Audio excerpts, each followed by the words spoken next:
ঘটনা বাংলাদেশের ফরিদপুরের মধুখালীর একটি মন্দিরে নির্মাণ শ্রমিকরা হামলা করে অগ্নিসংযোগ করেছেন। এই অভিযোগ তুলে কয়েকজনকে পিটিয়ে আহত করেন এলাকাবাসী। পরে ফরিদপুরের বঙ্গবন্ধু শেখ মুজিব মেডিকেল কলেজ হাসপাতালে চিকিৎসাধীন অবস্থায় নির্মাণ দুই শ্রমিকের মৃত্যু হয়। ফরিদপুর থানার ওসি মোহাম্মদ হাসানুজ্জামান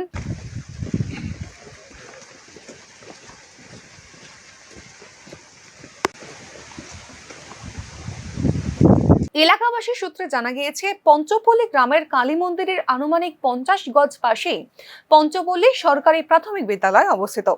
এই বিদ্যালয়ের শৌচাগার নির্মাণের জন্য কয়েকজন শ্রমিক সেখানে কাজ করছিলেন। এর মধ্যে ওই মন্দিরের প্রতিমায় অগ্নিসংযোগ করে অজ্ঞাত ব্যক্তিরা। তখন এলাকাবাসী অনুমান করেন শ্রমিকরা মন্দিরে হামলা ও প্রতিমায় অগ্নিসংযোগ করেছে।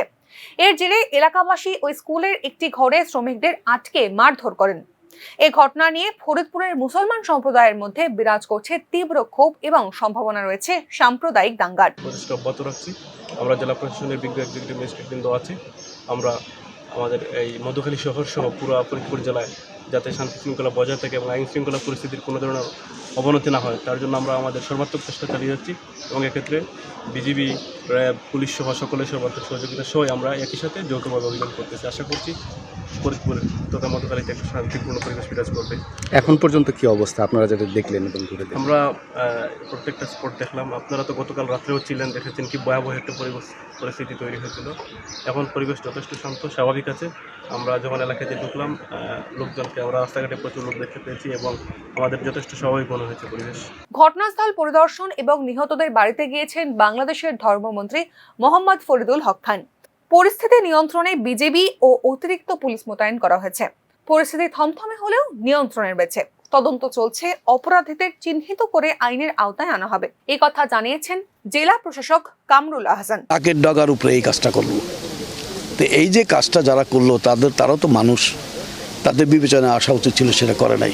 জিনিসটা দুঃখজনক এবং হৃদয় বিদারক যে ঘটনাটা ঘটেছে। আমাদের কোনো অবস্থাতে এই বিশ্বাসটা আসছে না যে কে কাকে মেরেছে না মেরেছে, এই জিনিসটা তাৎক্ষণিকভাবে এটা বলা কিন্তু খুব কঠিন। আর দ্বিতীয় কথা হলো, এটাতে একটা আমাদের ডিসি সাহেব অলরেডি একটা তদন্ত কমিটি করেছেন। এই তদন্ত কমিটি দেখবে এবং তারপরে তদন্ত কমিটিতে কি আসে তারপরে দেখে আমরা বলতে পারবো।